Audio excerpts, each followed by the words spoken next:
Kita beralih ke berita selanjutnya. Gelombang pasang rusak belasan rumah di Desa Kobi, Maluku Tengah.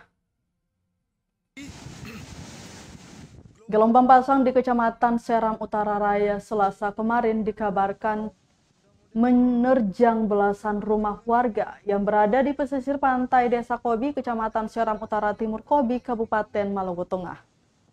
Menurut laporan yang diterima Badan Penanggulangan Bencana Daerah atau BPBD Maluku Tengah, warga di pesisir pantai telah mengungsi di tempat yang dianggap aman.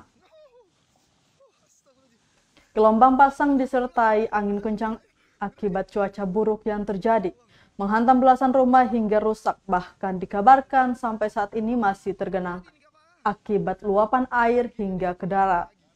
Diketahui gelombang pasang melanda kawasan pesisir pantai sejak Selasa 22 Februari 2022 sore.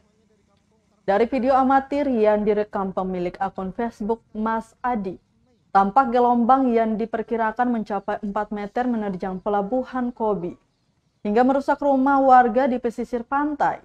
Juga diterima laporan gelombang pasang juga merusak sejumlah fasilitas gazebo maupun homestay di lokasi wisata Pantai Ora Beach dan Pulau 7 Pasanea.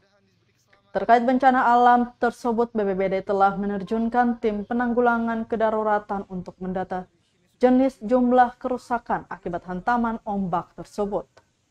Mereka juga sudah membawa logistik untuk para pengungsi di Kecamatan Seram Utara Timur Kobi yang saat ini sementara mengungsi di kantor camat.